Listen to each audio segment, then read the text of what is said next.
Hello, all guys, gals, and non-binary pals. Welcome to the newest episode of the Noobs and Knockouts Podcast, brought to you on YouTube, on Spotify, on Google, and Apple Podcasts. I'm Austin. I'm a knockout. Watch a lot of wrestling. I'm David. I'm a noob. Haven't watched nearly as much wrestling. And man, whenever finals week rolls around, I really start to think to myself, maybe I think I suddenly understand the appeal of joining an underground illegal fight temple.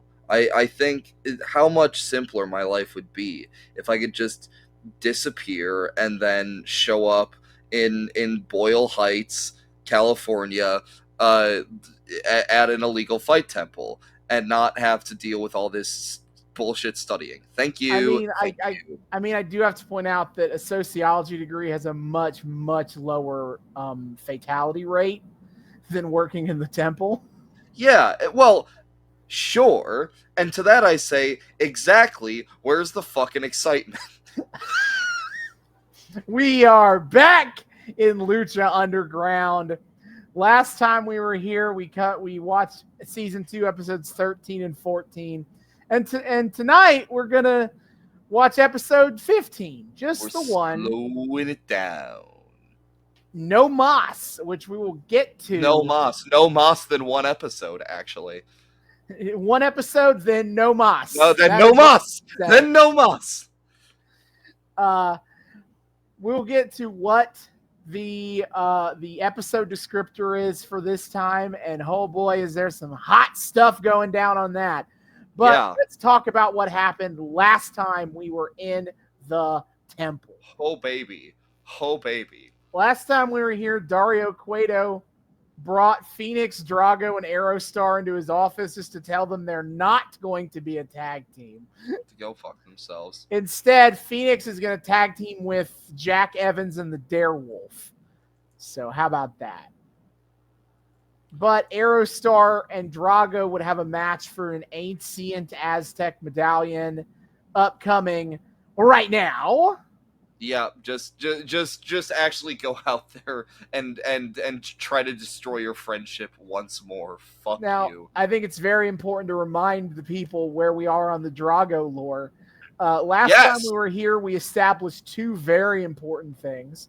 One, that Drago was a captain in the Draconian army that was massacred by Ronald Reagan and Iran-Contra. I added that last part right now. Iran-Contra, yes! But I am going to tie that in. Yeah. I think we can work with that. The dragons don't belong in John Galt's Gulch or whatever the fuck. But also, the Drago's entrance gear is the preserved skin of his father or lover. You know, as I put it, like Kimba the White Lion, is what I used for the comparison point. I have to say, Austin, you know, sometimes I feel self-conscious about, you know, are we as a podcast unoriginal? Are we going to get lost in the shuffle of all this other wrestling content out there that just likes to like watch retro shit and riff? I have to say though, no one is talking about Drago like we're talking about Drago. The Drago lore in general, and where else can you find Drago likened to Kimba the White fucking Lion? Listen, that is one of my favorite YouTube videos. I know so much about Kimba the White Lion. Absolutely insane. Without having watched a single episode of that fucking anime. That's my favorite genre of YouTube channel, where it's like, here's this thing that like we all kind of take for granted, and now I'm going to spend 8 hours telling you why we're all fucking wrong. No, absolutely goat take like combat of disinformation. Yeah, on the internet. Shouts out to Adam on that one. That was good. Anyway, Aerostar did get the dub. That's how we got to the captain thing, is because he saluted Drago as he hit him with the splash. That's how we came up to that element. I know. Such a fucking funny image too. Yep. Then Johnny Mundo was hitting a stick dummy in his high-rise apartment, and they used video effects to make it look like he was hitting it faster. And don't forget the insane ADR too. Yeah. Anyway, Taya came to tell him that, Dario wouldn't just hand over a medallion to him right now. He is going to make him have to beat Cage in a cage to get it. Yeah, well, I'm so shocked that Dario Cueto didn't say, yes, actually, I'm going to just... Here you go, you've earned it. I'm just going to not have a fight about something in my illegal underground fight temple. Then we had Phoenix, PJ Black, and Jack Evans facing the Disciples of Death. And the Disciples of Death, one last time, El Sinestro De La Muerte, Trace, and Barrio Negro. Just get absolutely jabronied by a Can They Coexist Trios team. Death upon you.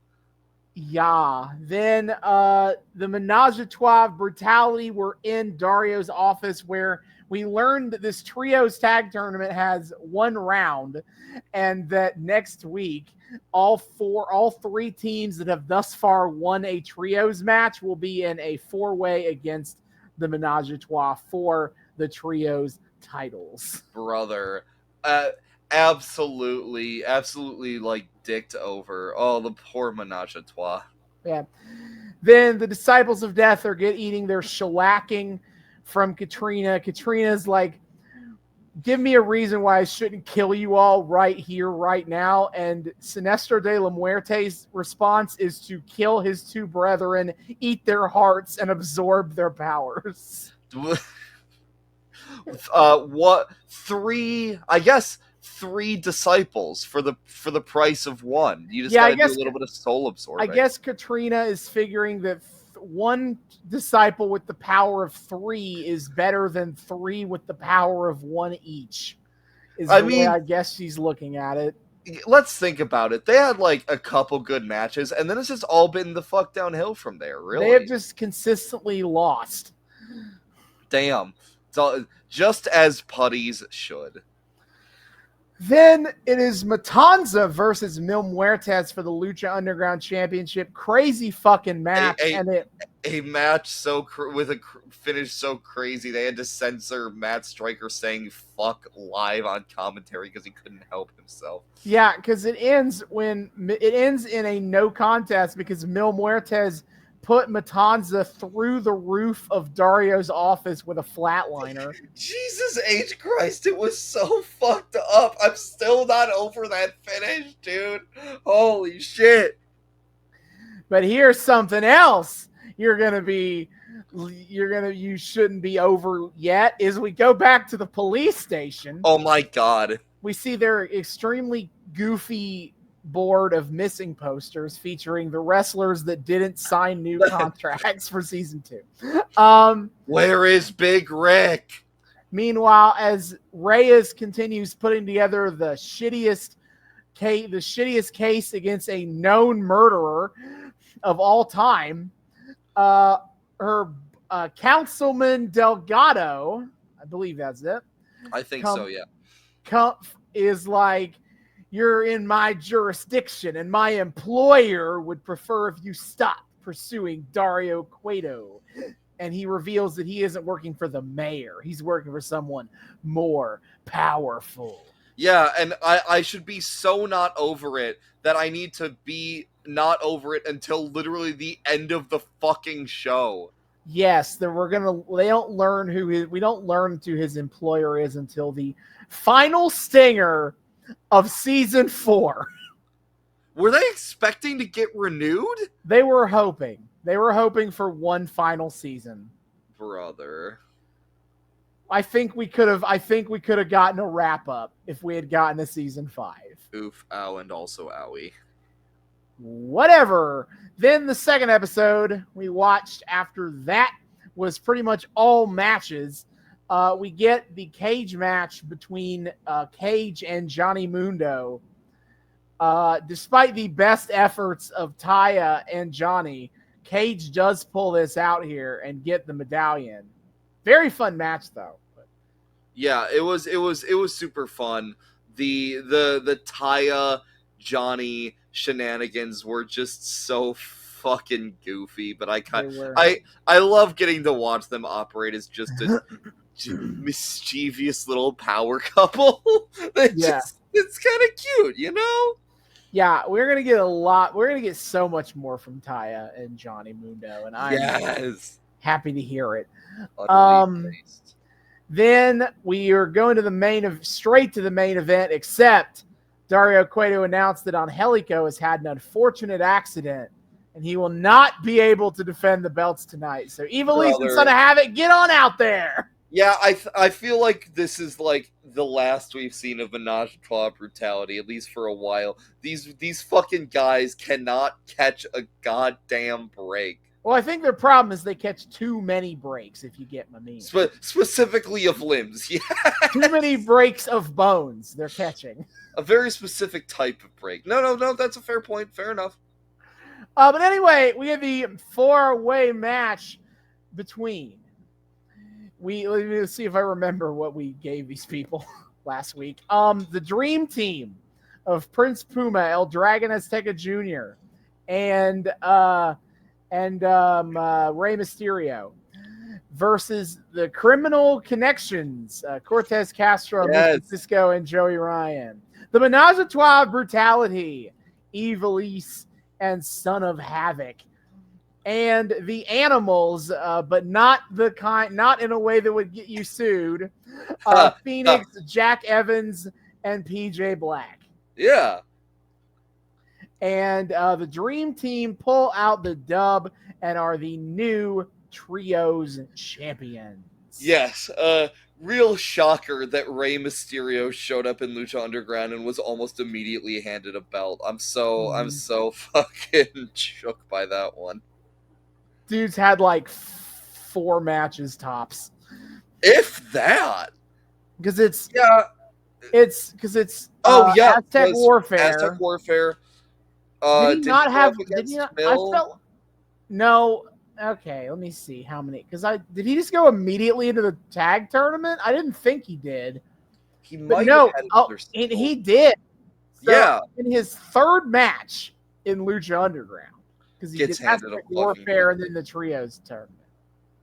To be fair, yeah, he's on that Kazuchika Okada grind in AEW. Yeah, for sure. And then in our last vignette of the week, we see Pentagon in his dojo where Vampiro is demanding that he stand up because you see he is in a wheelchair. Pentagon is in a wheelchair from his broken back. Yes. And he cannot stand up. Professor and so, because he is injured, his back was broken, and he cannot, through the power of will, just stand up. I know. What a fucking chump. Yeah, and so Vampiro pours hot wax on Pentagon as punishment for being a failure. Also, I would like to issue a retraction. I balked at the notion that that such a thing would make Pentagon scream in such agony as we saw, especially through latex ring gear. After consulting some experts and on the subject, I have learned that actually no, that is a perfectly reasonable reaction to that sort of thing happening. So I apologize. What experts did you consult on that? Don't ask me that. Got it. I won't. But I can promise you this: this will not be the last time we see Pentagon Jr. tortured for failing to. What the fuck? Are we just about to go into another there is more torture porn to come with Pentagon Jr. We're just here to watch Pentagon Jr. torture porn. We will be. Did not have that on my 2024 bingo card. Well, there we go. That's what we watched last time. This time it is again. Here's the description for this week's episode. Sexy Star battles Mariposa for an Aztec medallion in the first No Mas match. I brought it up last week that No Mas is referring to a match now I will say that the match that is the No Mas match is Sexy Star versus Mariposa. I can't. We're still fucking doing it. I thought for sure this was barreling toward a tag match between Mac and Sexy and Mariposa and Cage, or not Cage. Willie, Marty. I mean, we could still do that, but we could. But I feel like doing a No Mas match. I guess if Mariposa wins, then. But like, I feel like a No Mas match is a pretty definitive end to a feud. Maybe my perception is colored by Copeland versus Cage recently. However, it'll be interesting, and of goddamn course, we're just following down the logic of, come on, Sexy Star, stop being such a bitch and confront your kidnapper in the ring. I remember a lot of this episode, or at least this part of this episode. So I'm very excited to hear your thoughts on it. Oh no, that's not foreboding. I mean, okay, I'll leave you on a positive note about it.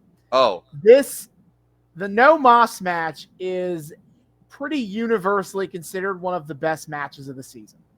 Nice. Okay, I'm sure it'll be a good fucking match. Oh well, I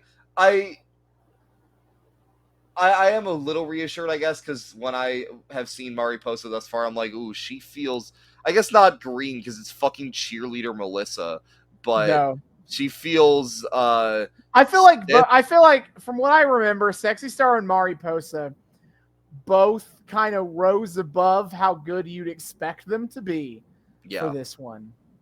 Well, that's neither of those two are superstar wrestler in-ring workers, but I've been pretty all right with Sexy Star thus far, but I don't think she's a standout either. That's fair. She's pretty standard. This is their Hogan Warrior. This is a little bit. That actually is not a bad comparison. Damn. Hey, look at the noob making apt comparisons. I'm so smart. But we will see, if my feelings on that hold up. I'm looking forward to it. Then also in the descriptor, Katrina confronts Dario Cueto. That's a weekly occurrence. That is how many. If I had a nickel for every time I saw Katrina poof into Dario's office and squeeze his balls a little bit, I would have so many goddamn nickels. A lot of nickels, but a lot of nickels there. I'll tell you this one might be setting up a very, very big rematch. Oh my. Matanza and Mill. Oh my.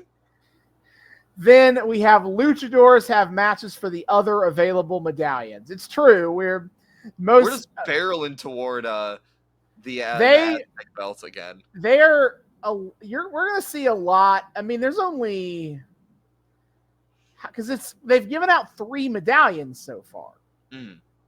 It's Tejano, it's Aerostar, it's Cage, and so the majority of the remaining medallions are going to be off the table tonight. After tonight, we are barreling towards another match for the Gift of the Gods. Did we crown first Gift of the Gods at Aztec Warfare last season? They did. Okay. They are not going to make that a Aztec Warfare tradition. It's going to be a thing that is because I think it's a lot better. Consistently, we're going to get a nice consistent rate of for at least this season of medallion. You win the medallions. You have the Gift of the Gods match. They cash in the Gift of the Gods. All right, time to get the medallions going again. That's crazy to think we're going to be getting the medallion chase going multiple times this season. Yeah, the medallion chase happens multiple times this season. That's kind of fucking nuts. I believe going forward, actually. Let me double check that. But I'm pretty sure. Oh yeah. They're gonna be doing the medallion chase multiple times a season for the rest of the show. Damn. I'll be interested to see what the pacing on that feels like and how repetitive does or doesn't feel. Sure. Well, shit, that's cool. Yep, so that is what's going on tonight. If you'd like to watch along with us, I mean, there are places legal and not so legal to find Lucha Underground. I will hype up the legal places, though. Is Amazon, Amazon Prime, iTunes Video, the whole season is available for purchase. The whole series is available for purchase. I think I have bought the first 2 seasons now on Prime just because it's easy for me to, makes it easier for me to watch on my TV. Yep. Shout out to Kyle for getting him on Plex for me, baby. Hell yeah. So we will be back in the back half to discuss Lucha Underground Season 2, Episode 15. Woohoo!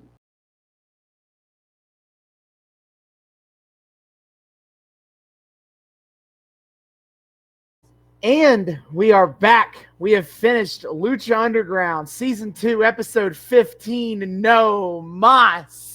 No mas. No mas of this mundane bullshit, I guess. I mean, not as if we had mundane bullshit previously, but we've somehow gotten, once again, even more insane from the very first moment of this episode, I have to say, where we open not only on a camera angle we've never seen before, looking down on Dario's office from the roof, but Katrina actually using her legs to walk into Dario's office. Yeah, I feel like this first thing.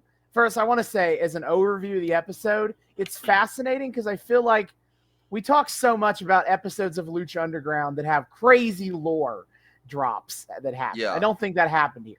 And we also talk about Lucha Underground episodes where the work rate is just wild. And I don't think that totally happened here either.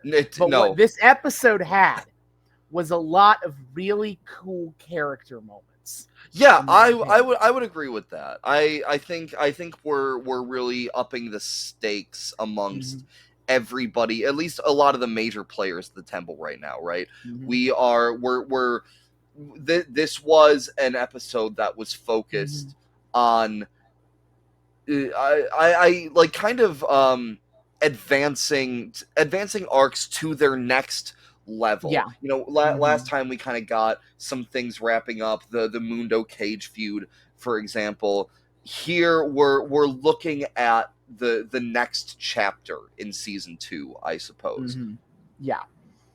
But anyway, that's a good segue to what I wanted to mention here. In this first thing, confrontation between Dario and Katrina, it feels like that, like, the dynamic between Dario and Katrina has shifted now because Dario has a monster of his own. Yeah. And he's all of a sudden not like doing the whole scared. He's not scared of her anymore. Yeah, like immediately he's fucking shit talking Katrina and the goddamn magic rock, and saying like, actually, that's nothing. I have this key. Mine's bigger. Yeah, they were dick measuring, but it was funny to me. It was funny that we started the episode with Dario boarding up the hole in his office roof. Yes, although I'm slightly confused as to where he is in the process of that, because if I recall correctly, it looked like he had, like, I don't know, the grid formation of, like, your standard, I don't know, fucking elementary school ceiling or something like that. So as he already, like, rebuilt some of the infrastructure and now he's putting on the finishing touches. Like, I mean, he's had 2 weeks to fix true. That's true. He works fast, man. Fair enough. They measure about the rock versus, the key and whose monster almost destroyed who. Katrina's like, Mill almost destroyed Matanza, your brother. And he's like, but you see, it really was that your brother, my brother almost destroyed Mill is actually what happened.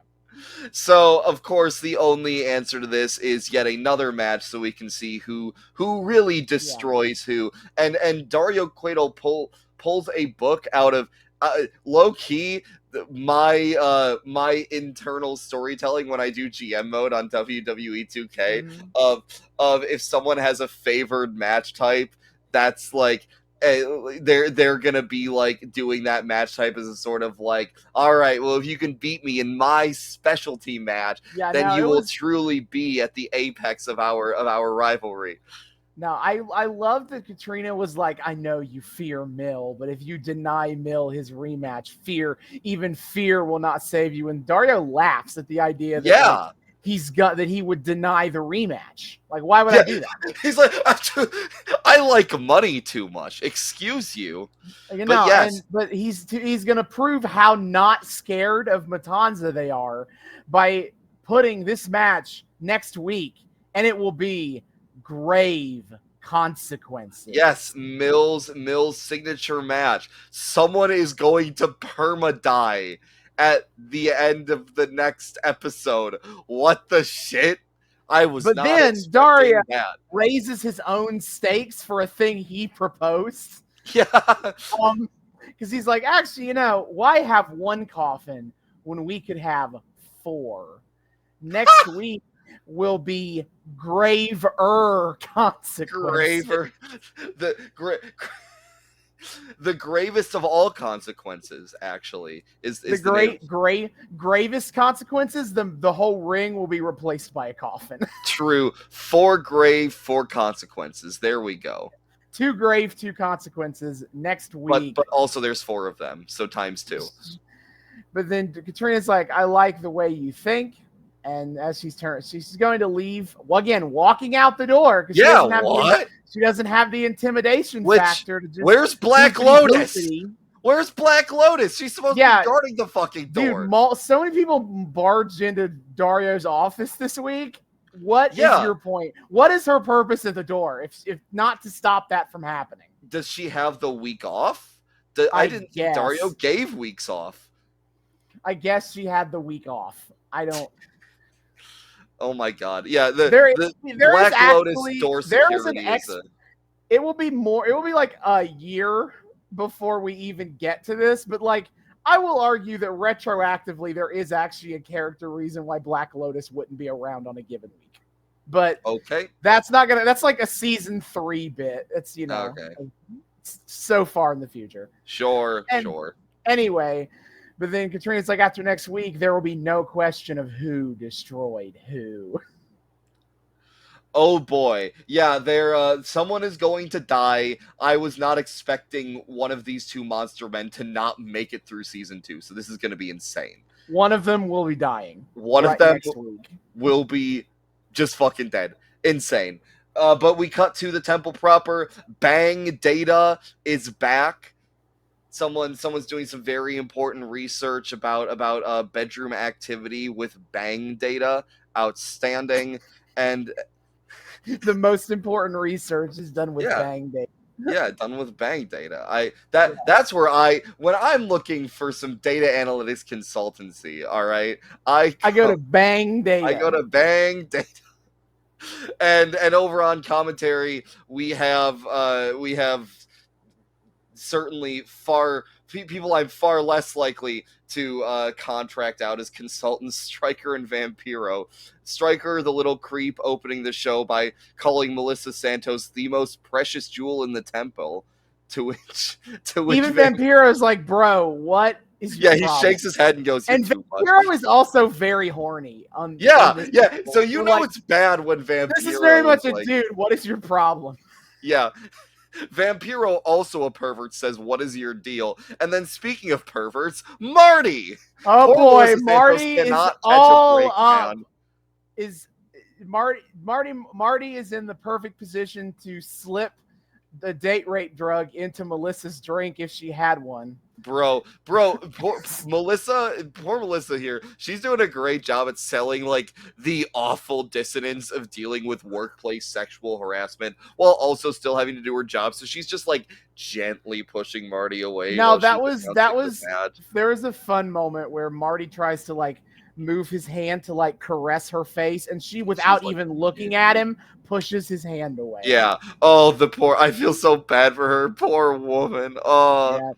But he is facing the Mac in the go. Holy shit. Every match tonight is for a medallion of a sort. Yes. And so this is the first medallion match of the evening. Mac doesn't even waste time taking off his jacket before just launching into a fucking suicida on Marty. Yeah, he's not even taking that jacket off yet. And then the Mac does a cool 3 suplexes combo where it is 3 different suplexes. A vertical suplex, a Northern Lights suplex, and then a German suplex. Yeah, it was crazy too, watching all of those in succession. And it was funny because I watched this episode at work, and I was taking over for one of my other coworkers is supervising, and she was actually like asking me about like suplexes, and then just so happened that Mac hit like textbook examples of all 3 of those suplexes right in a row. I'm like, oh well. It's right go. That it looks like that, yeah. Yeah. She wasn't even asking. She didn't know what it was. She's like, "What is the move where someone grabs someone from behind and like lifts them over and back?" That's like, that's the German. That's the German suplex. Oh, hey, like that. Yeah. So that was beautifully timed all the way from the past. Thank you, Mac. Nice. Vampiro declares that something tells him that Mac has taken a beating before. That's why he's got crooked eyes. What the fuck does that mean, Vampiro?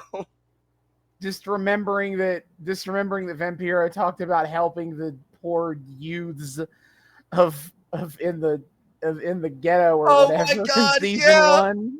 He's remembering that now. He's such a philanthropist. Marty gets off his like only offense of the match by he does get so little offense. He hits a drop kick on Mac, and then Marty tosses his shirt off, and he takes his shirt off. Tosses it at Melissa, who looks like terrified that it might touch her. Yeah, like she's afraid she's gonna get a venereal disease. Oh my God, the crowd is like horrified too. They're like, ew, disgusting. They know you do not touch Marty the Moth's shirt. But then he drags the Mac to the corner. To Striker's play-by-playing this, saying that dragging Mac to the corner by the nostrils, and Vampiro, genuinely surprised, says, "Oh, is that what he did?" I love how Vampiro just legit doesn't know what's going on half the time. Like he does not. He's just not fucking paying attention to the match. He's just on his phone or just off in his own little world. His brain the gears in his brain only go so fast. You know. Yes. So. Well, only further exemplified this by his assertion that winning the Lucha Underground Championship raises your stock. You know, they're talking about how the medallions are a great stepping stone toward the championship. You know, if you win a medallion, you're 2 matches away from being the Lucha Underground champion. That's true. Yeah. Right. And so he says that winning the Lucha Underground Championship raises your stock worldwide. Hey, Vamp, how does the whole world know about this illegal fight temple? And why? Well, I mean, it does have a television deal. So, like, illegal fight club with a TV show, that is known. Yeah, but also, like, it can't be that major of a TV deal because the fight temple is illegal and the police are trying to get Dario Cueto. Well, they're the stupidest. We already talked. They're the stupidest police force in history. That's not gonna. I guess Vampiro had a point. I guess. But no, Marty hits Mac with an exploder suplex in the corner, easily his biggest offensive maneuver. Yeah, and then but it is only a 2 count. Then Mac gets to come back up. He hits the Hulk Hogan. He lines up Marty to hit like a Hulk Hogan leg drop, and Striker acts like a stupid asshole about it. He's like, well, no one kicks out of this move, brother. And then obviously Marty kicks out of it because that's not Mac's finish. Striker grumbles about it in a bad Hogan voice. Yeah, Striker, please leave the bad impressions to us. Thank you very much. Yeah, hold on. And then Mac hits the Stone Cold Stunner. Marty doesn't bump for it, and so Mac he like wobbles on his feet instead, and then so Mac puts him up on his shoulders from the fireman's carry and hits another stunner, which this one gets Striker to go, oh hell yeah! Oh my God, shut up, Striker! Holy shit! But that is what gets Mac the win and the 4th medallion. bro, squash ass shit. And Mac, when he gets the medallion, he bites it like he doesn't trust make sure it's Dario's real cheap gold. ass to give out real gold. Yeah, he's gotta make sure it's real gold. He's not sure. He knows Dario would do something like that. Mm. So anyway, next we go backstage. Backstage, Katrina is in the locker room confronting King Cuerno because Katrina is like, "Listen, Mill's is about to get the belt back, but you will not be trusted with the gift of the gods. We're not doing that again. We're not doing that again. And in fact, you're going to be going into the toughest match of your life as you go up against my powered up putty Sinestro De La Muerte. Yeah, and let's see how that went. King Cuerno responds with approximately lol Lamau even. He goes, "No, tonight your disciple is my prey." And if Mill does get the Lucha Underground Championship back, he won't be making the same mistake as last time. The Lucha Underground Championship will be the most prized possession in his trophy room because the hunt, and he gets up close to Katrina and starts sniffing her. Yeah, is on, and then he leaves. If it's not okay when Marty does it to Melissa, it's not okay when Cuerno does it to Katrina. Weird. Consistently, people. But then Katrina is just like kind of mad or something, and like hits the lockers. Yeah. Also, why does just every dude around here want to fuck the creepy ghost lady? Do we just all have like ghost mommy kinks actually in the temple? Everybody in the temple really wants a ghost mommy to dom them. Like that is what's happening in the temple. Yeah, that's like the real that's the real intrigue is who's gonna get to sleep with Katrina. Even Mil Muertes wants to get domed by Katrina. That's true. That's fucking true. He likes to act all tough with that chokehold. He's gotta public. He's gotta act like he's the dom here. Yeah. But no, he likes to get bottomed. That's 100%. 100 goddamn %. But yes, Katrina, in her anger, lightly pulls on one of the lockers and causes a minor earthquake. Okay. Sure. Oh, then Sexy Star is knocking on Dario's door. I wrote down this whole promo because this is one of my favorite promos Dario ever gave. Yes, this is a great promo, but also it only leads in further to all the shit we've been talking about, how everyone is treating Sexy Star's kidnapping situation, and it's so fucked up. Yeah. But at least I expect this from Dario. I expect this kind of attitude about it from him. That's so fair. So Sexy Star comes in. She didn't even say anything to start. It seems like she was like called into his office as opposed to wanting to talk to him for reasons. That's the vibe I got too. Anyway, Dario is like, "I know you and I have not always gotten along, but I want you to know I respect you. And I know something happened to you, something very bad, because I've seen the change in your eyes. It's not the first time I've seen that look. I saw it many years ago in the espejo," and at this point he pulls the Red Bull statue into his lap, reflected in the mirror. "My mother, she was, how do I put this? An evil bitch." Yeah, that's a great line. "She did cruel things to my brother and I. We were captives to her sick and twisted desires." Sound familiar? "The only way to stop our mother from torturing us was when we stood up and said, 'No more.' Whatever Mariposa did to you, tonight you will say, 'No more,' because I'm giving you the chance to win an Aztec medallion, but also to make Mariposa pay and pay dearly. Te gustaría. Would you like that?" She goes, "Yes." By this point, by the way, he has like walked over to Sexy Star and is almost like kneeling at her to be face to face with her. Yep. Excellent. Because the pain Mariposa inflicted onto you, you will now get to inflict the same pain onto her until she screams, "No mas." And then he explains the no mas match. I didn't write that part down. Yeah, of course. But here is a secret. Once you make her scream no mas, once the match is over, don't stop. Because if you ever want that look in your eyes to go away, you have to put the same look of pure terror in her eyes.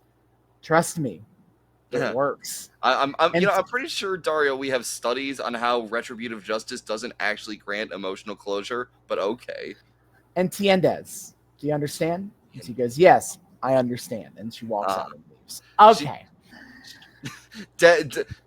She still seems a little shaken by all this. I do love Dario's assertion that, he sympathizes with Sexy Star's plight because he's also been through soul-crushing abuse, and yet he just lets her kidnappers hang around the Fight Club anyway. Well, listen. Much. If he could have made money off of his own mother, he would have done that. He would have let her hang around. You know what? That's true. If he could have monetized Matanza fucking murking their mother. Unfortunately, Matanza murdered their mother before he could promote a match out of it. Yeah, unfortunately. But yeah, this promo is so fascinating to me because it's like you almost can't even tell what angle Dario is taking on this. Like, it feels like it would feel very in character for this to be completely manipulative on Dario's part, to just try to manipulate Sexy Star into being a darker version of herself because violence sells in this fucked up place. But at the same time, I also think at least part of it is genuine. I think I would argue that Dario does genuinely empathize with Sexy Star. Mm-hmm. And his suggestion to just like the way to fix this problem is to beat your tormentor into submission. I don't even think that's even fully him being manipulative. I think Dario genuinely believes that's how that works. No, 100%. Because that's what happened to him and with his family. Yeah, and we've seen how he acts toward his talent. And slime oozes off of this man, okay, as he talks to his talent. This is like the most genuine conversation, or I guess mostly monologue, I've seen him have with one of his wrestlers. He very clearly signals to the audience when he's like getting in someone's mind, or like when he doesn't give a shit. He's not good at pretending to give a shit. No, he's not. Here, he does a very good job at portraying that this is part of this is legit. And I think that's what makes it such a standout promo for me, because it is so different from almost everything we see. The only other like person we see him remotely talk to like this is Matanza, and even then he leans more. Even then, there's shades of that manipulation of like Stockholm syndrome-y. Like he's like, I only keep you locked up because that's what we do with our valuables to make sure they aren't stolen. Yeah, the Dario smirk is not present here, or if it is at the excitement. Is at the exciting thought of someone else getting to find the same liberation he did. This is so yeah, tremendous stuff. Great character work from Dario here. Yeah. I will be honest and say that this doesn't lead anywhere for Sexy outside of this episode. Just go ahead and get that out of the way there. Of course not. Sexy Star is very much a pure baby face of the temple. And so I don't think they would have even thought to be like, what if we like turned her at least closer to being a heel? Shades of gray. Yeah, no, not. But this was a fun promo from Dario. Agreed. So anyway, we get to the next match: Sinestro De La Muerte versus King Cuerno. Yeah, and you can tell Sinestro has an upgrade now because he has a new cape and a cute little skull logo crop top. He didn't even get an entrance, and that already get a fucking entrance. Oh, brother, this is bad already. Oh, it's different with Marty. It's different with Marty because he also doesn't get an entrance, but like the more shocking imagery of Marty, like the first thing you see of Marty is him trying to sniff Melissa Santos's hair, and is more effective than any actual entrance would be with him. And this isn't that's common for Marty. Marty's entrances are often he's already in the ring trying to sniff Melissa Santos's hair. Be a creepy asshole. Yes.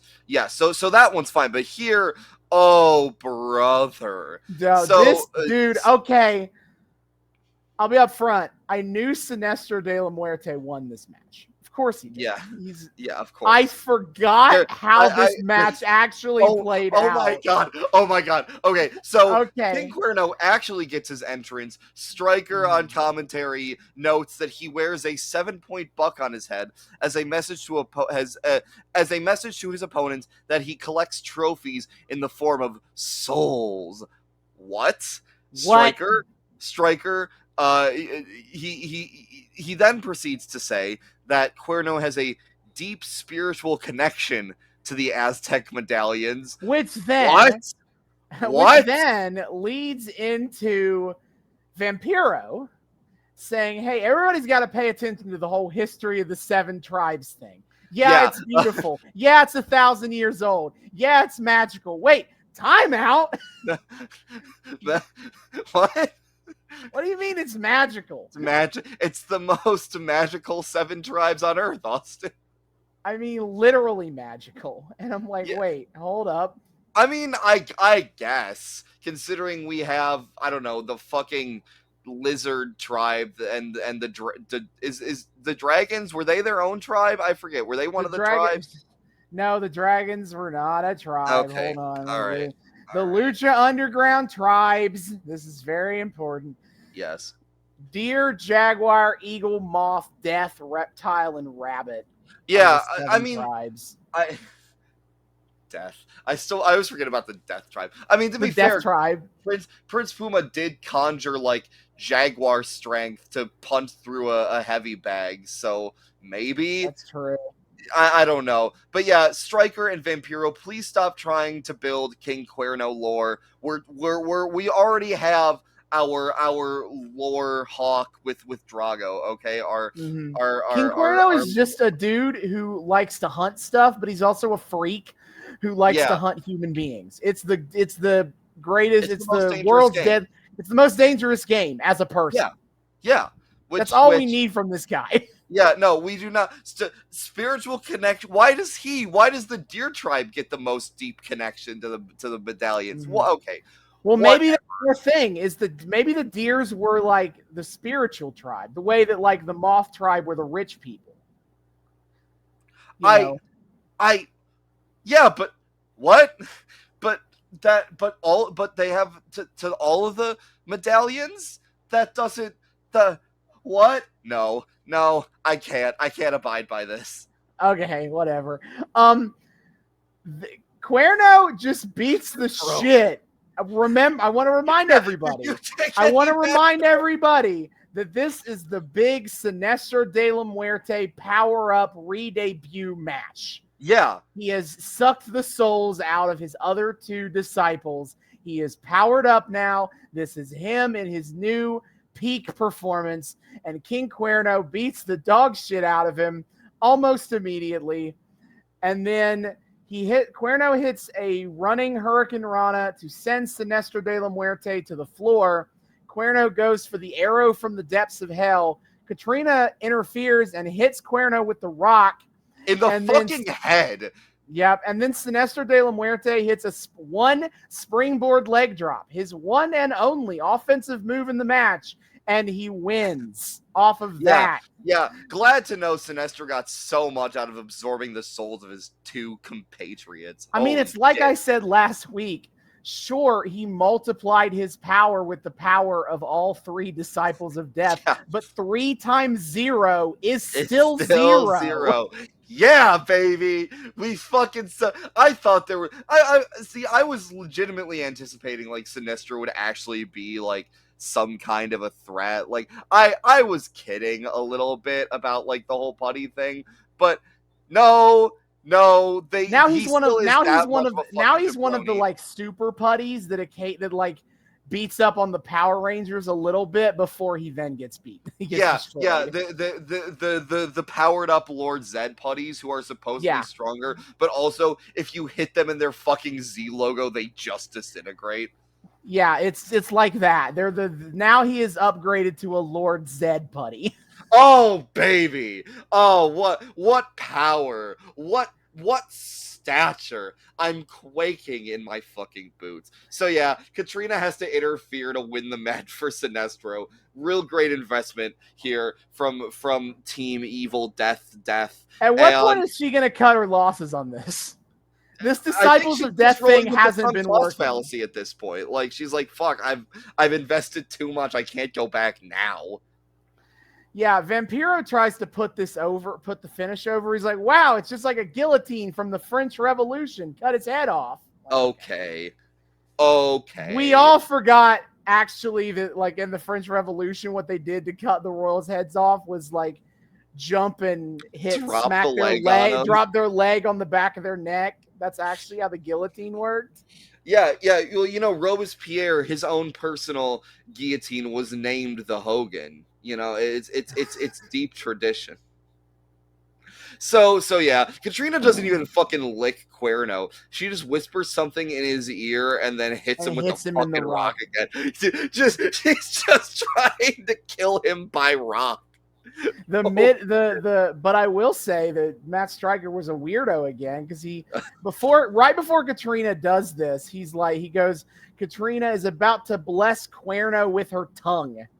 Oh, great. Oh, good. Oh, shut the fuck up. But yeah, the new Sinestro De La Muerte is here. Same as the old Sinestro De La Muerte. But he has a cute crop top. Upgrades, people. Upgrades. Yeah. Sure. Masquerita Sagrada is backstage lifting weights. He is lifting, and then in walks struts Famous B, and he's got his man, the biggest match of the century. After he wins tonight, he'll definitely be famous. And he's like, also, this opponent already has an Aztec medallion. That's a bad sign for anyone who didn't know where the punchline of this is going. And he has agreed to put that on the line. So he's like, young, time to get ready. Stop stalling and start balling. And then he does this like jump into going back to strutting, and his funky music hits again, and they walk out. Yo, Famous B, unironically, best gimmick of the season. This is so amazing. So yeah, we go out to the ring, and Melissa starts to announce the match, but Famous B interrupts her to you skipped a backstage vignette. Oh, shit. Yeah. Especially because this is very important, actually. I had a single line about it, yeah. So Chavo Guerrero barges into Dario's office. Again, Black Lotus, where are you? Wanting to know why he doesn't have a match for one of the medallions. Dario says, I don't think you deserve one. Yeah, not even like, looking up from his desk, mind you. He does not. He's like, no, you suck. He's like, I gave you the match of your lifetime for the Lucha Underground Championship. You got hurt. You've lost both times in Aztec Warfare. He's like, you know what? You're not taking advantage of opportunities. I'm done giving you them. And Chavo goes, oh, you want me to seize opportunities? No problem. And he walks out. Dario scoffs at him. Yeah. Yeah, all right. Low-ranking jabroni Chavo Guerrero. Dario doesn't have time for you. No, he doesn't. But anyway, you're right. Yeah. Melissa's about to make the entrance, and then here comes Famous B. Famous B says that people have been blowing up his hotline bling, calling 423 get fame. That's 423 get. He always has to do, but he has to do both every time. Yeah, and then he starts giving out his card. He turns to some random audience member and gives him his card. That audience member's name, Albert Einstein. Yes. I mean, how else did he get so famous? He announces that being accompanied to the ring by beautiful Brenda hits his new client, Masquerita Sagrada. Yes, and Stryker is popping hard for this. He apparently is fully in the tank for Masquerita Sagrada, and Vampiro. Commentary is wilding during this entire entrance. So Vampiro informs us that apparently Matt Stryker was a childhood actor who didn't make it, and so he wants him to take one of Famous B's cards so he can finally get famous. Vampiro literally said, nobody knows who the fuck you are, brother. There is no proof of this on the internet, but I do Of course want not. to believe But first, that's Vampiro true. just fucking made it up. Vampiro is not a man who was attached to reality. No, holy shit! He was a child actor. What? He had films in the role in the 1986 movie Wise Guys, starring Danny DeVito. If you want to know, and the Child Savers, which does not have a Wikipedia page. Oof. So he was, in fact, a child actor and had roles in a couple of films. Yes, and then petered the fuck out, and no one knows who the hell he is now. Stryker on commentary, speaking of, I don't even fucking know, like, why he said this, but Stryker says, Stryker says, I, for one, have neither dipped, nor duggied, nor nay-nayed. Good. Don't ever. Please never do that. Please never do that. But he has to get up and dance for Masquerita Sagrada. And also, I just realized that at least I have been saying it wrong this whole time. I've been thinking it was Masquerita Sagrada. It is Masquerita Sagrada with an A. I thought there was an I in there. Yeah, no, it's Sagrada. There's an A in Sagrada. Okay, there we go. And then it is revealed that Masquerita's opponent. Hey man, big famous B chance during the entrance here. Yes. Everyone's loving this gimmick. I think this is the first time that they've had like the crowd has gotten a real interaction with Famous B, because I know he's popped up a few times already to be like, here's my card. Talent but this is the first time. This is the first time he's like, I'm Famous B. 423 get fame. This is his first time like actually introducing himself to the audience this way. Yeah, and they're fucking, the believers are goddamn loving it. Yeah, but yes, his opponent is Cage. And Masquerita gets on his knees and starts praying immediately. No! And then starts doing push-ups. He's crying. Yeah, as Cage gets in the ring, the crowd starts chanting, please don't kill him.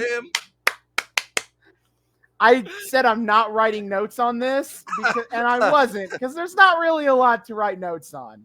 No, it's honestly the thing that's there to write notes on is all the comedy beats of this match.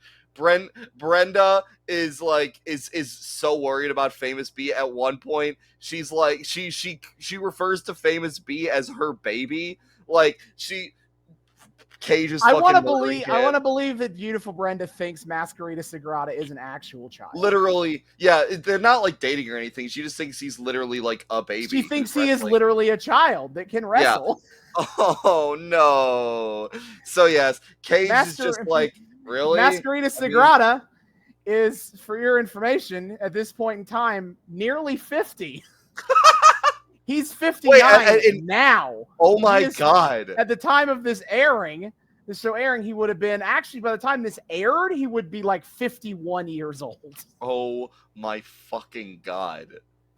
No, he started wrestling in CMLL in 1989. Holy shit. He started in AAA in 92. He briefly appeared in World Championship Wrestling in 96. He had a stint in the WWF from 97 to 99. That went how you probably imagined it did. Oh, great.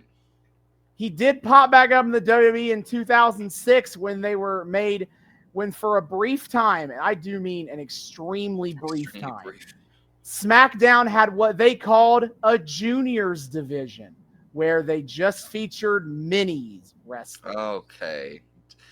Cool to feature mini wrestlers. And then since then he's just kind of been in the Mexican independent circuit since 2006. Okay, well, I'm glad he gets steady work. I didn't realize he was that old. I figured he was, I don't know, in his 30s or something. No, he is 59 today. That is really funny. And according to his MySpace page, he is married and has children. And he is married and has children, but he has always worked under a mask, and nobody knows his real name. That's so cool. I wonder. That is how that goes with like. If you get like deep enough into like traditional lucha libre lore, you got dudes who like are super famous and nobody knows their real name because they've just always got the mask. I'm pretty sure the at least one of the Lucha brothers has still done a very good job. I'm pretty sure Pentagon Jr. His name is not public information. Yeah, I think Pentagon is still. His is not. I think Phoenix is though, which is funny. Yeah, I think. Phoenix is not either. Nobody knows. Both the Lucha brothers, their real names are not known. That's sick as fuck. Oh, okay. So this is insane. So I just looked up Microman because based on the hype that Microman had at like GCW when we went, I thought Microman was like a very like established star who was, fucking making the rounds in his later years doing GCW and shit. Microman, so I want to know if he was older or younger than Masquerita Sagrada. Microman is 25 years old? Yeah, dude just started his career in 2017. Microman is younger than me? Yes, he is. Fuck you! So I had this completely backwards. I thought Sagrada was like a young guy and that Microman was some old fucking grizzled vet. It's the other goddamn way around. Holy shit. I did know that the Masquerita Sagrada was pretty old because I knew he was in late stage new generation WWF because he was on the first episode of Shotgun Saturday Night where they did a whole bit where he was dancing with some hot ladies and Todd Pettengill sings a really shitty racist parody of the Macarena to be about Masquerita Sagrada. That sounds about right for Pettengill. That sounds just about right. Did he always have the same name across all the promotions? I think WWE tried to give him like a new name for a little bit, but he's pretty much always been otherwise he's been always been Masquerita Sagrada. Well, neat. Anyway, yeah, LOL. Cage beats the shit out of Masquerita Sagrada. The final bit, he picks him up, and he's like, "I'm sorry, it's his fault," pointing to Famous B, and then he hits the F10 and wins. Fucking kills him. Cage clearly feels a little bad about this. He like checks on Famous B after the match. Yeah, both Cage is checking on Masquerita, Beautiful Brenda and Famous B both run in to check on it, and while they're doing that, Chavo Guerrero sneaks to the ring and steals the medallion. Yeah, what the shit? He swipes the medallion. What? I was not expecting you to pay off to that this episode. That is so. And then as he's running up the steps, Famous B notices this and he goes, "Hey, Cage, you got robbed." And Cage is like, "What are you talking about? I won." And Famous B is like, "No, man, you got robbed," and points up at the stairs. And Cage sees Chavo, who like an idiot, decides to stand there and taunt that he has the medallion on him. And so Cage runs after Chavo. Yeah, so this is going to be a fun little diversion. Cage versus Chavo. Please give me my fucking medallion back, please. But so all right, cool. Peace, Masquerita Sagrada. The Famous B Jobber Squad is on its way. Yeah. So then we cut pretty much straight to our main event. Yes. Mariposa versus Sexy Star in a no mas match. No mas.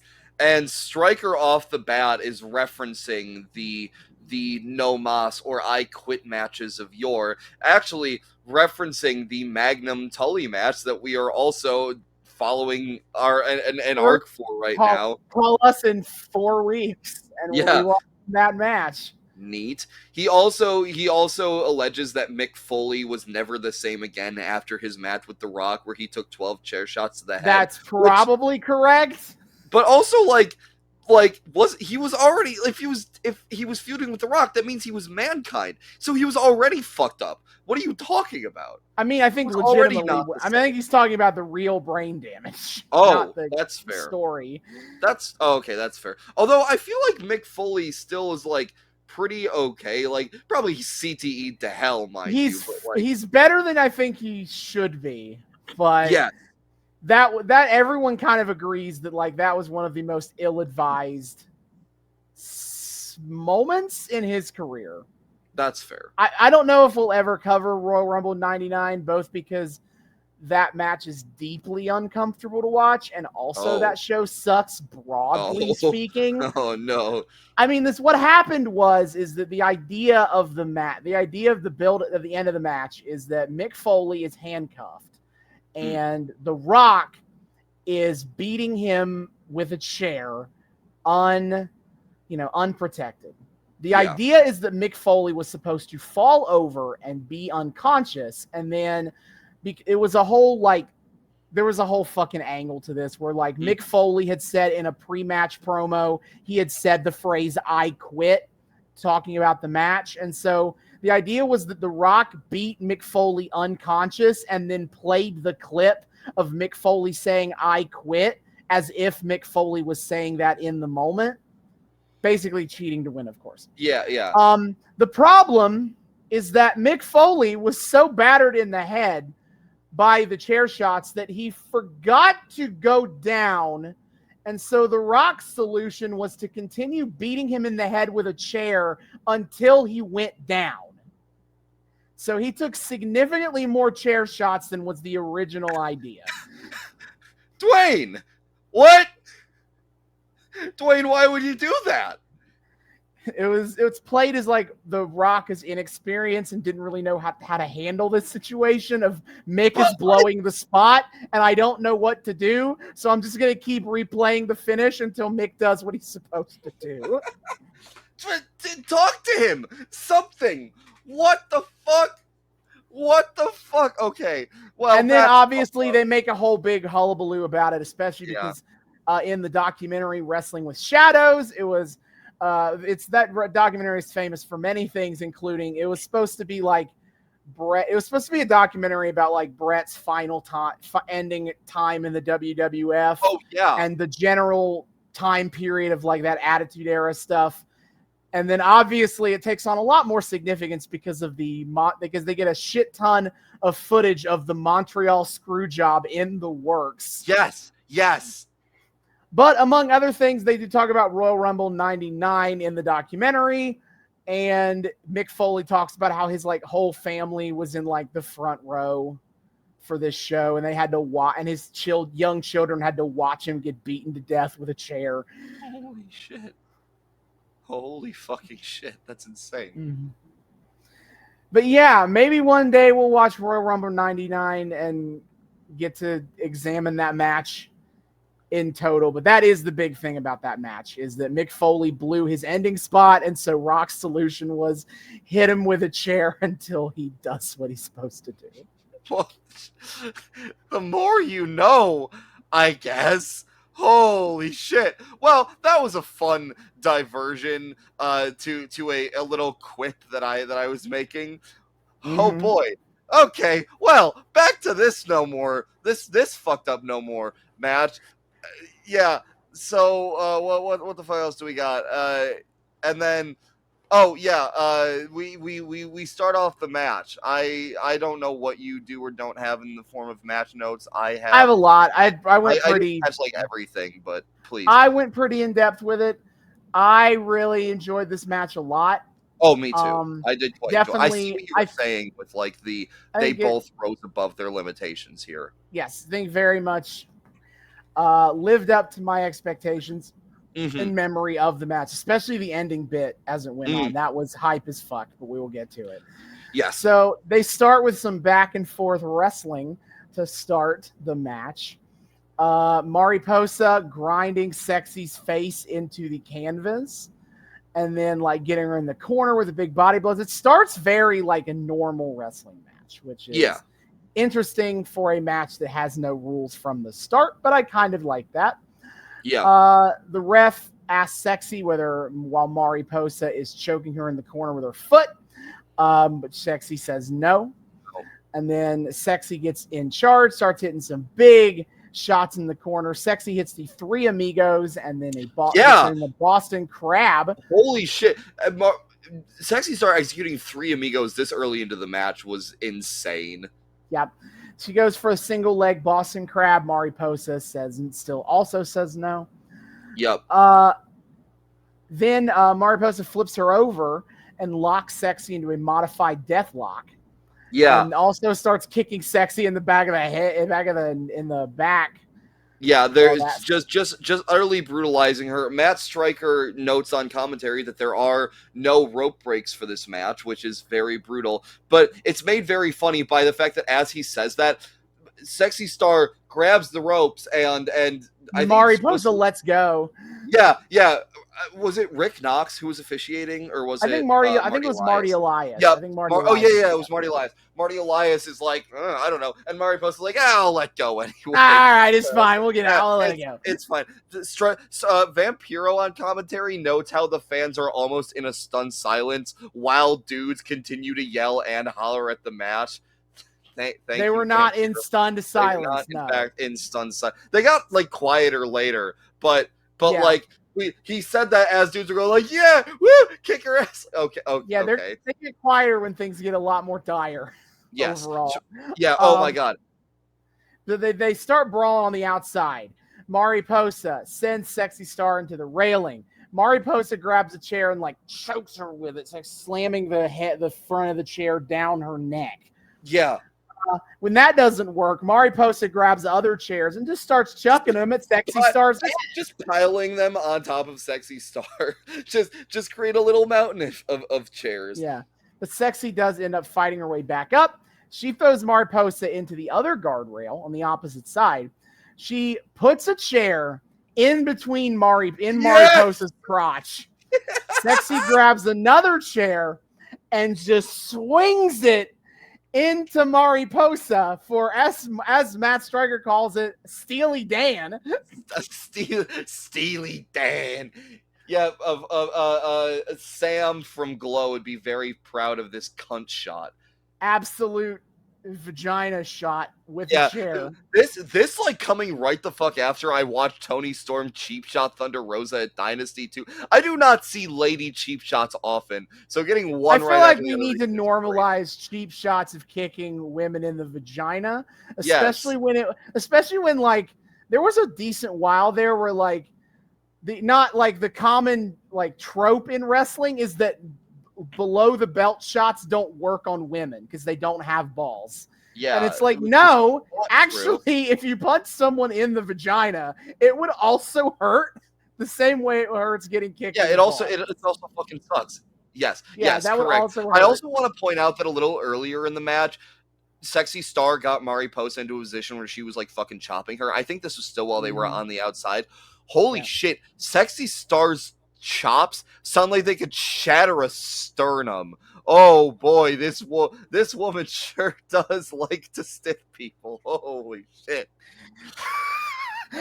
Actually, that Dario speech actually did reach her in the IRL real world. Yeah. Oh no. Oh, it's her village and origin story IRL. Sexy Star like finished filming that backstage segment, and then she kind of goes, And then several years down the line, she sees an opportunity. Oh no, the warning signs were always there. Goof. It does feel weird talking about sex, knowing that she is like persona non grata outside of like carny ass Mexican wrestling that does not give a shit about what she did. But like a lot of the larger wrestling fandom doesn't like Sexy Star anymore because of that. Didn't help that her work rate was never like good enough that like hardcore fans didn't take to her that much anyway. Yeah.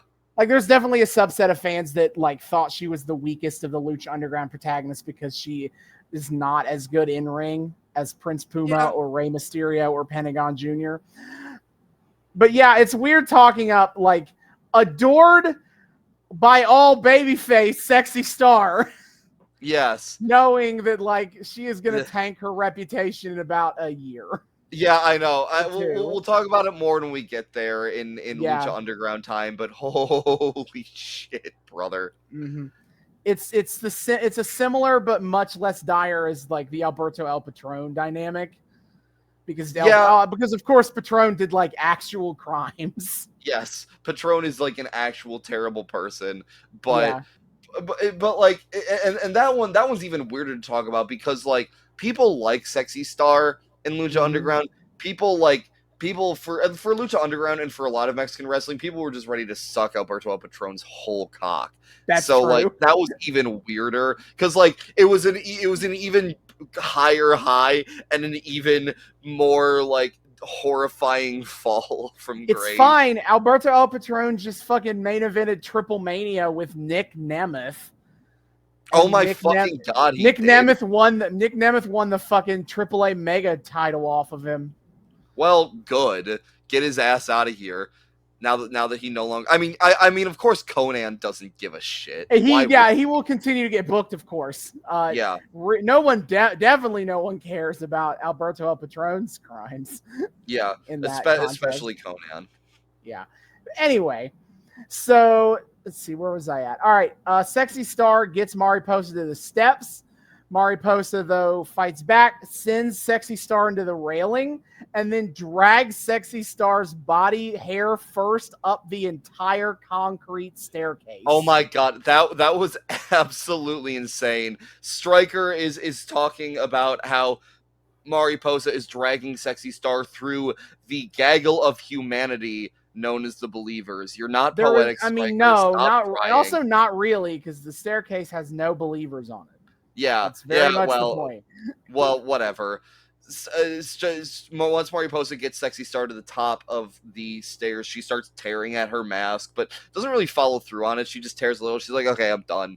This didn't work. It's like they try to play it off as like a psychological attack, and I guess Mariposa was like, "Well, that didn't work, so I'm just gonna keep beating the shit out of her. We're gonna go back. Yeah. We're gonna go back to form here." Whoops! Sexy Star's like fucking leather ass mask is too hard to tear. Whoops. Yeah, but there is the eye hole was very extended. The eye hole was gouged. So like her forehead was visible the rest of the match.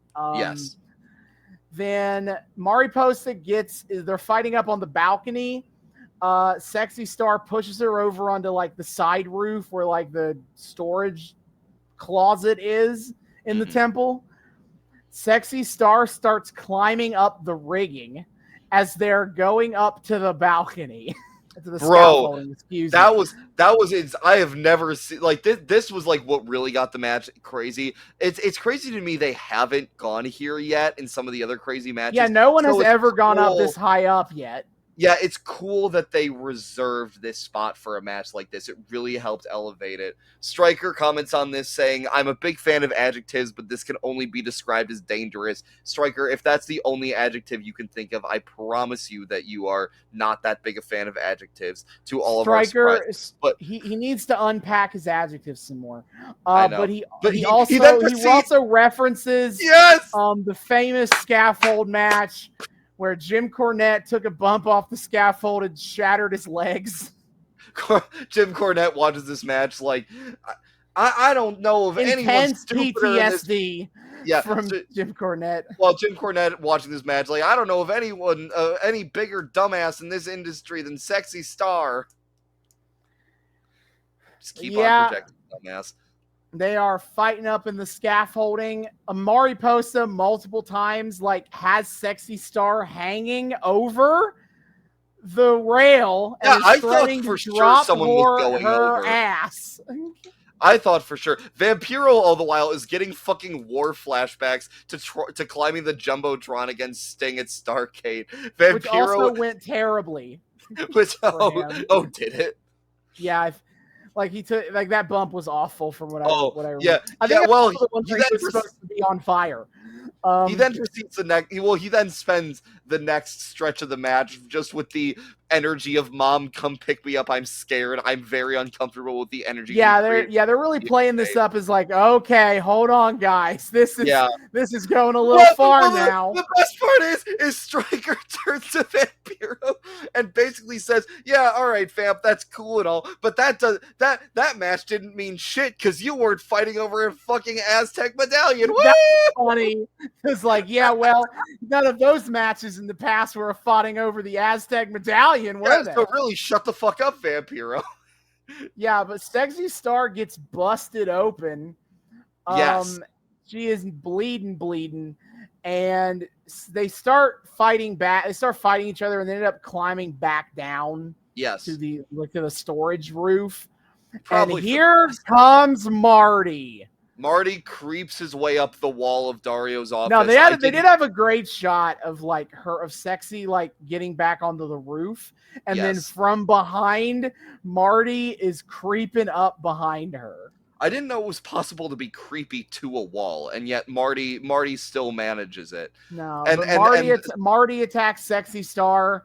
But then suddenly, at this point, though, by the way, is it Marty is like hitting Sexy into the railing, and at this point, Matt Stryker implies the danger of tetanus because he's like she's got these open wounds, been hit on these rusty metal guardrails. But so you know what I'm talking about.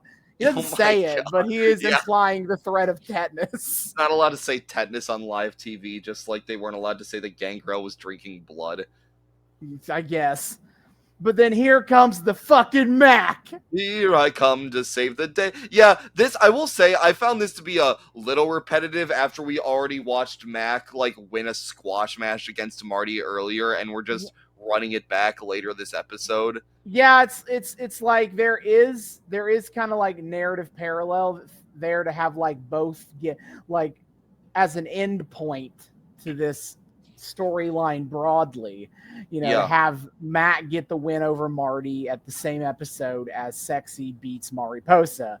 But yeah, it was also a little like, and we're repeating ourselves. I almost would have preferred if Marty had ended up beating Mac at the beginning of the episode, so it could be more triumphant for Mac to come in and beat Marty's ass. I thought about that.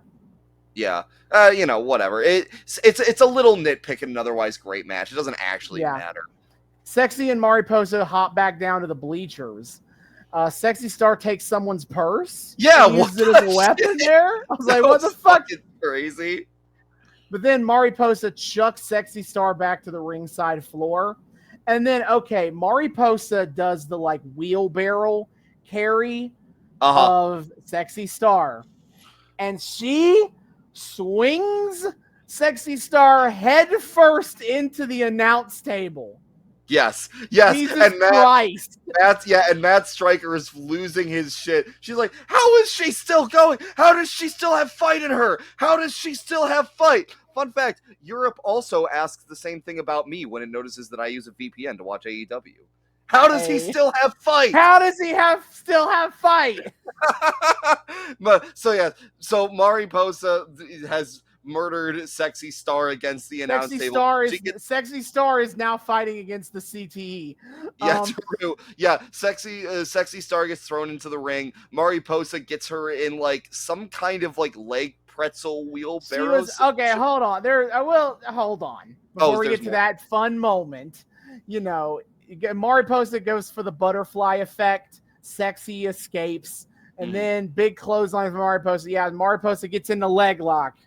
And the ref is like, puts the mic up to Sexy, and she goes, "Fuck you!" Yeah. Candice, fuck you!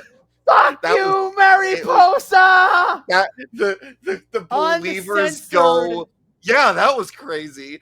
Believers go nuclear for this. I love that the Lucha Underground producers recognize that this is so fucking dope. We cannot censor this. You could not censor that. Absolutely. The Amazon Prime Video subtitles censor it. They put bleep you. But the actual episode says, nah, man. We gotta have her saying, fuck you, Mariposa. Yes. So she escapes the hold. And she manages to get Mariposa into a chokehold. She does the low blow kick. Yes. To the vagina, and then locks in a chokehold. And it's like Mariposa's trying to fight her off, trying to send her into the ropes to get her to let go of the grip. Sexy's holding on. Mariposa's fading, and Marty is back. Marty, having not learned his lesson, interferes again. And then Marty interferes. He licks the blood of Sexy Star off of his hand. Of course. But then Sexy dodges the clothesline from Marty. Mac runs in with the stunner. And then Sexy rolls into a arm bar, and Mariposa says, "No mas." And Sexy Star does not, in fact, listen to this. And in fact, she so not listens to this that she pushes Marty Elias out of the fucking ring as he tries to get her to let go and just keeps fucking up Mariposa. Mm-hmm. He keeps that armbar locked in, tosses Mariposa out of the ring, and a hell of a shot of Sexy Star sitting on the apron, leaning against the ropes, bloodied as fuck. Yeah, amazing visual of her like having overcome all of this. As goofy as it fucking is, that the solution to her PTSD was pull yourself up by your bootstraps. The payoff is very satisfying. Well, it is wrestling. There was only one way this could have ended. Yeah, with true. a match. True. The commentary, Stryker is like, some people would say that the Mac is Sexy Star's rock, her grounding, her savior. I would say that Sexy Star is her own savior. Yeah, that no was shit. I really like that. I did like that. I did like yeah, that line, though. And correct. She escaped captivity on her own and had to fucking beat her kidnapper in a wrestling match to get any kind of justice. So yes, she is in fact by design, by everybody else failing to come through for her. She is very much her own savior. Yeah, the Mac hands Sexy Star her medallion, and big "You deserve it" chants as we go off air. And I have to give a shout out. This was really cool too. We don't go out with the wow wow. We go out with the "You deserve it" chants over the logo, which was incredible. That was actually like a sick fucking way to go out. It was. So again, heck of an episode of Lucha Underground. Oh my god, that was great. The No Mas match was very good. Yeah, the first two matches were very like squash ass shit. So like whatever. The first three, you mean? Oh, the first three. Oh fuck. Although the cage match was funny.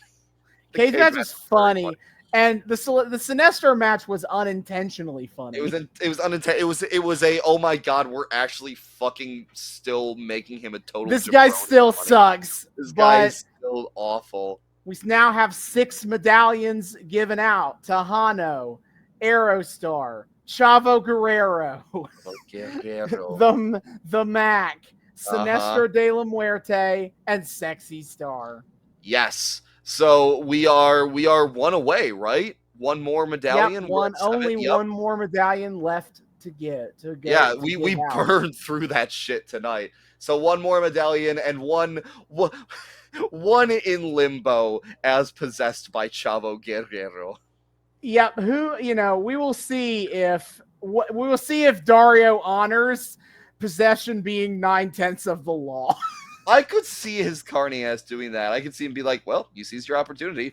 Fair enough. He's got the medallion. I think that means he gets to wrestle for it. Yeah. Nah, he's going to be an opportunist and be like, well, Mac, I know it technically belongs to you, but like, yeah, you want to get it back? You got to have a match about it. Sorry, buddy. I don't make the rules. Get out.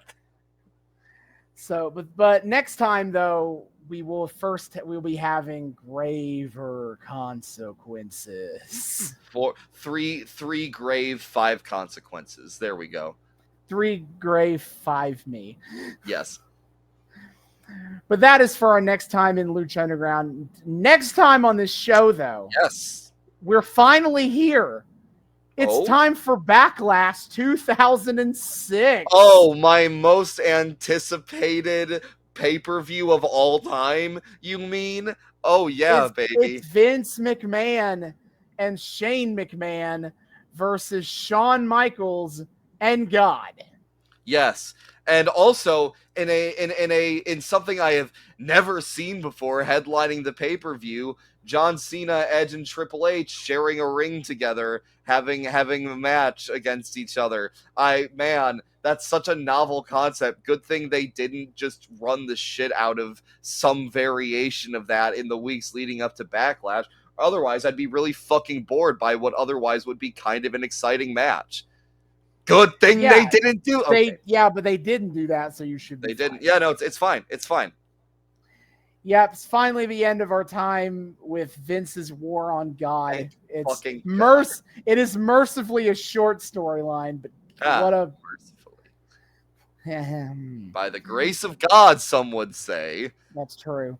And until then, David, hit our plugs. Yes, sir. Dear friends, thank you all so much for joining us on yet another episode of the Noobs and Knockouts Podcast. We are so very delighted to have you here. If you're a returning listener, viewer, what have you, you all know the drill. Thank you all so much for once again welcoming us back into your eardrums, your eyeballs, whatever it is you use to consume our content. We're just so delighted to have you here. New people, hey, hi, how's it going? Welcome to the show. We here at the Noobs and Knockouts Podcast like to think we are friendly to both noobs and knockouts alike, so whether you're brand new to the wild, wacky world of wrestling, or you're a veteran of all the weird bullshit, either way, we hope you had a great time here. We hope things feel accessible to you here. We hope you just want to keep coming back and having a great time with us week after week after week, and we're going to make sure you know all the ways to do so. First and foremost, you can find us on YouTube. We are the Noobs and Knockouts Podcast on YouTube. Hit subscribe, ring that bell, make sure it turns a nice little solid color so you get notifications every single time we drop a brand new episode. Check out all of our playlists. Austin has been kind enough to organize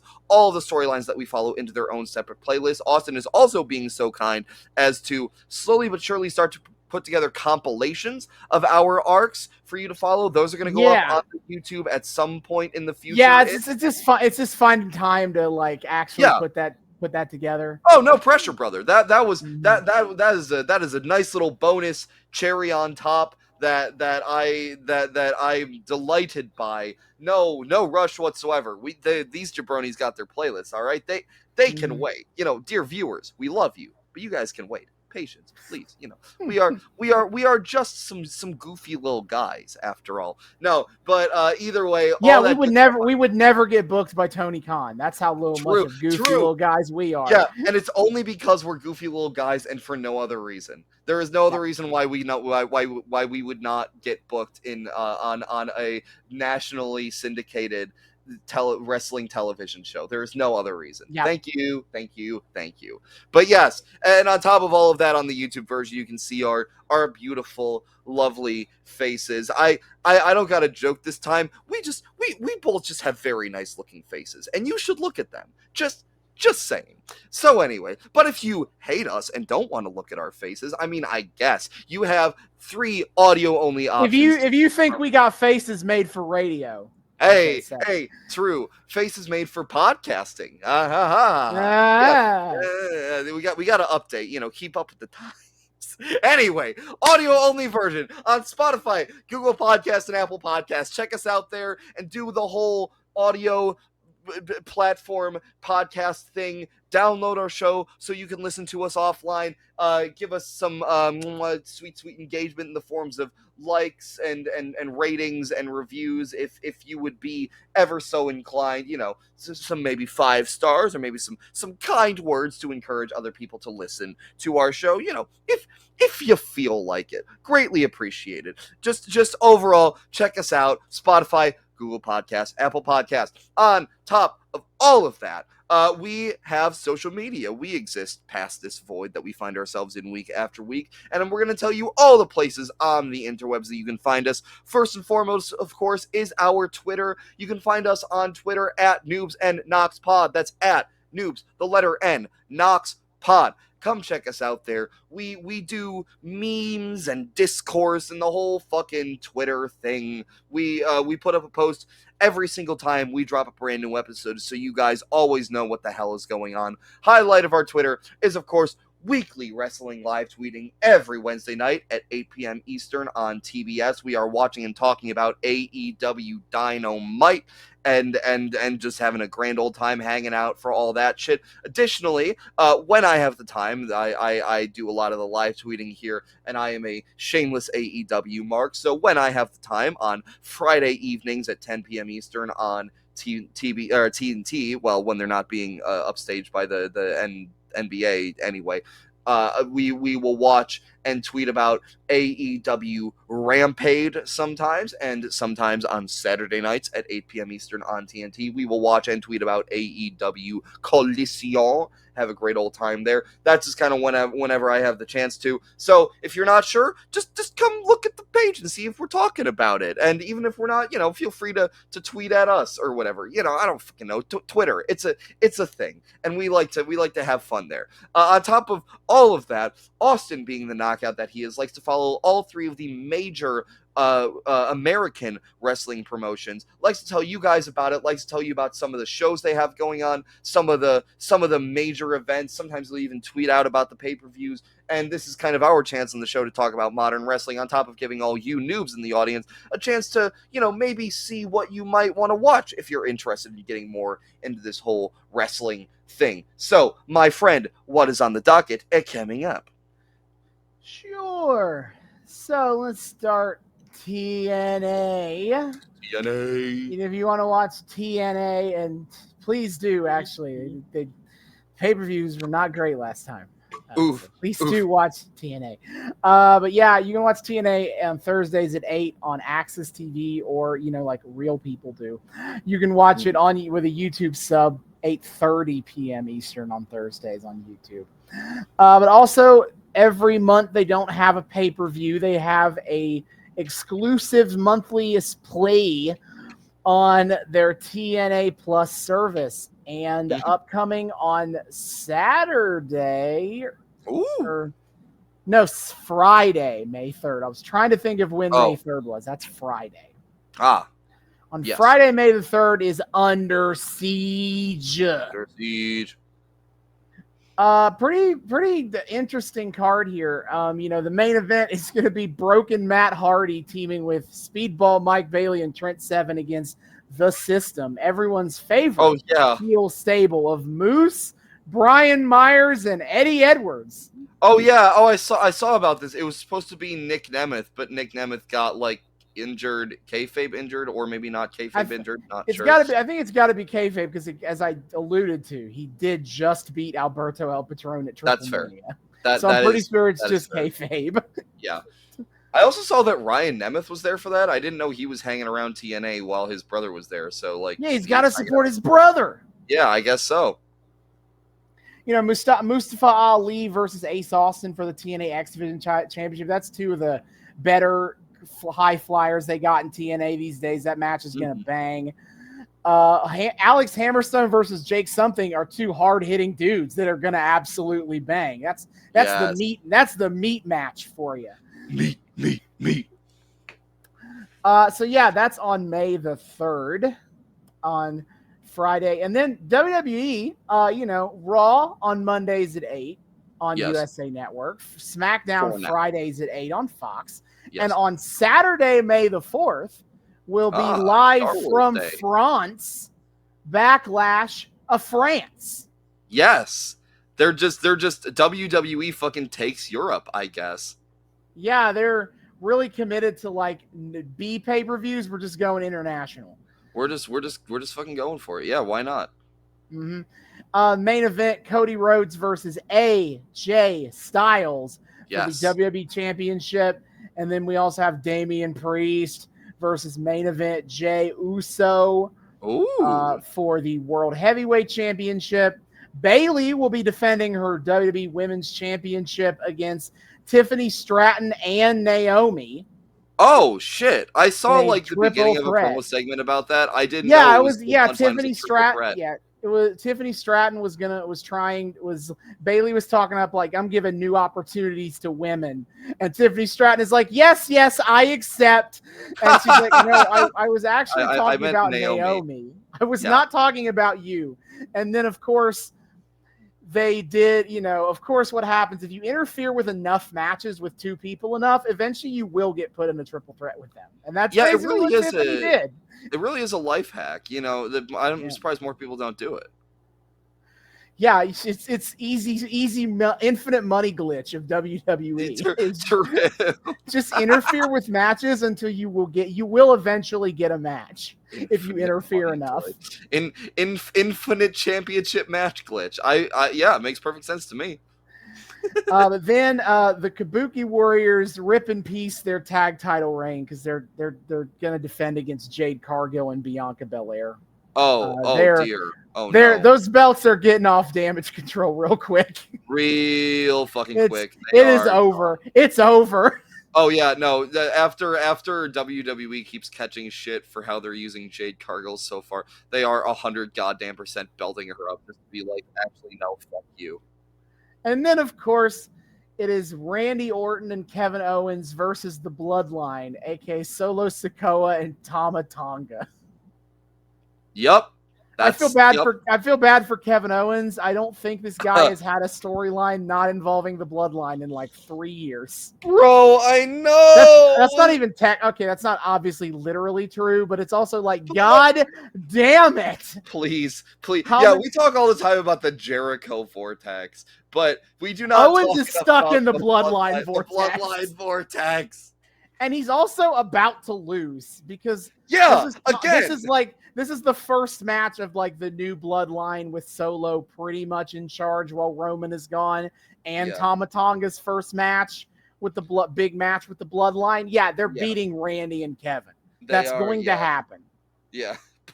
Poor Kevin just cannot catch a fucking break. He also doesn't beat the Bloodline very often. No, he doesn't. He beat Jay and Jimmy with Sammy, and that was about it. Yeah. Otherwise, it's him losing to Roman a lot. That's what happens. Oh, poor guy.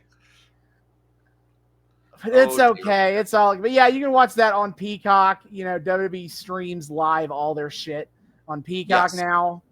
Yes. Let's watch that. And then for AEW, coming up on May 26th, live on pay-per-view, it's Double or Nothing. DON, baby.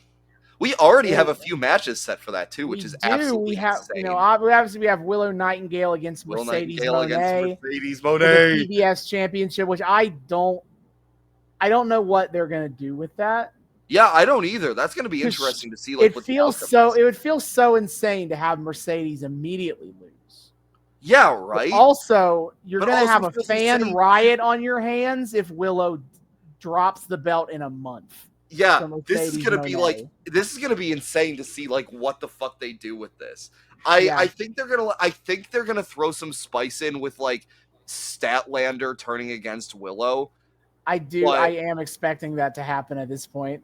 Yes. Yeah. The spot on Wednesday solidified it with her like grabbing Mercedes Moné when her back was turned and then Mercedes hitting Willow. So almost certainly Stat is the one that beat up Mercedes when the lights went out. And so I'm just saying the only woman in the story, I'm just saying the one woman in the story that didn't get jumped in the dark was Chris Statlander, and I think that warrants more suspicion. Yeah. We're talking all that shit about like James Storm like having suspicion cast on him because he was the one that like the fucking Aces and Eights aren't attacking. But also at least they're like it's so visible that they're not attacking him that it's like why would he set himself up for suspicion that much? Statlander here at least like there is more confusion about like they're trying to pin this on the House of Black. Yeah, they're trying to pin this on Julia Hart. And so Statlander has a bit of an easier like fucking time of this. But yeah, dumb. Either way, Stat's turning on Willow, and I think they're adding some spice in. I think it'll probably end up with like Mercedes with the dub because Stat screws over Willow. But either way, like fuck, you dethrone Willow in a month. That's fucked. That's gonna fire up the people who like Willow, don't like Mercedes Moné, and don't like the general idea of like a big ex-WWE person immediately coming in and winning a title. LOL TNA. But also, like, that doesn't happen, like, all that often. Like, it doesn't, but, like, any instance of it, you're going to get LOL. Like, yeah, that's how that goes. I'll even give credit to fucking TNA. Nick Nemeth lost to Moose. Nick Nemeth is not currently the TNA. I was kind of expecting him to beat Moose. Yeah, I was like, oh, they're belting up Moose. Yeah, of course Nemeth is gonna get because he can't beat Shelly because it's a baby face. Shelly's a baby face. They gave it to Moose. They gave it to fucking Moose. Yeah, so like honestly, this isn't as face of a problem as people make it sound. Yeah, well.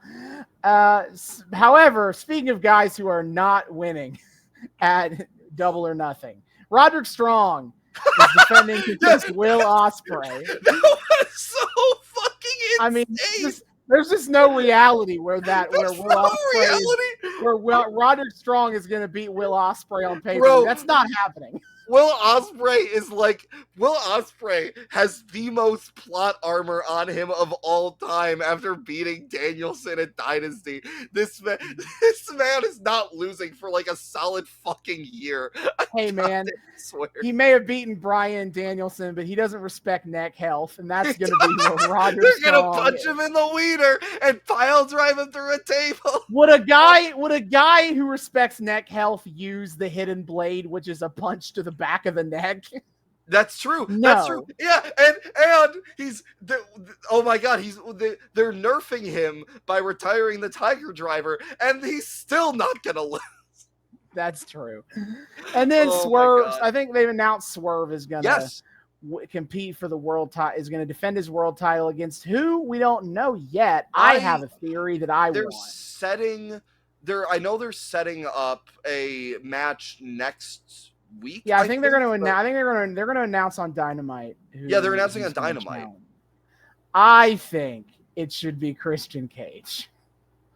Ooh, because I think a lot of the other main event players are kind of busy right now with other things that could have been Swerve. I think Christian would be perfect for it. Interesting. Christian's been off TV since the I Quit match, though. Yeah, so all he's got to say is, he thinks that Swerve's daughter could really use a father. Oh my god, that's a hell of a take. Will be here to take care of that. Yeah, I don't know who Swerve faces. That's an interesting one. I don't know if I agree, but I like that thought. It's gonna. I don't think personally Christian's ready for something like that after like getting destroyed in the I Quit match, because like that powers you down a little bit. That's fair. So like I don't know, but I don't know who the fuck else it could be. So yeah, because a lot of them are a lot of AEW's main eventers are injured right now, or at least like Kenny is injured, MJF is injured. John Moxley is busy. What if it's Jack Perry? That feels too early. That is to have it be early. Jack Perry. It's too early. I mean, it could be, but I think it feels too early for me. Have Jack Perry fight Swerve at All In. Oh shit! The show where Jack Perry was turned into a scapegoat. 1 year later, he is fighting for the title. That would actually be insane. Like I still like the thought of Ospreay versus Swerve at All In, and with Ospreay winning the international title, it will now matter less if Swerve beats him. But Jack Perry versus Swerve at All In would actually be sick as fuck. I would pop really hard for that. So yeah, but we'll see where they take Swerve. Yeah. On Wednesday. But yeah, so that is what's going on in the wrestling world today. Hell yeah. So be sure to check all of that out. Both in the wrestling world itself, again, especially for all you noobs who are looking for a wrestling home, as it were. There's your kind of sample platter. And be sure to check out us talking about all of that over on the Twitter. It's a great time. If you like listening to us ramble about wrestling on this show, you'll like it over on the Twitter. Our voices carry over. We're making the same kind of cracks, just in Twitter form. It's a great time at Noobs and Knockouts Pod on Twitter. Of course, if you want to get in more direct and long-form contact with us, you can do that over at our email address. You can email us at noobsandknockoutspod@gmail.com. That's noobs, the word and, knockoutspod@gmail.com. Come talk to us, say hi, request things you want to see us cover on the show. Tell us all about how you think our wrestling hot takes are dumb and or awesome. Either way, just fucking, we love talking to people. Come say hi. We would love to say hi back. noobsandknockoutspod@gmail.com. And of course, finally, we are also on Patreon if you want to support our podcast in a more monetary sense.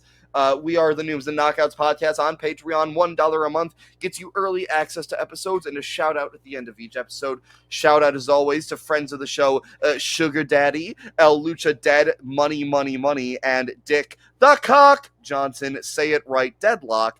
For all of your support. We love you guys. Thank you for for all of your support. It helps out the show tremendously. If you want to enjoy your perks along with these guys here, be sure to do so over on the Patreon. It's a good time. A single little $1 a month. It may be a small amount, but it builds up quickly and helps out our show tremendously. And it's just much appreciated. So if you want to give us that kind of support and get some fun little perks along with it, check us out, Noobs and Knockouts Podcast on Patreon. The link for that is in our Twitter. See y'all next time. Hasta luego.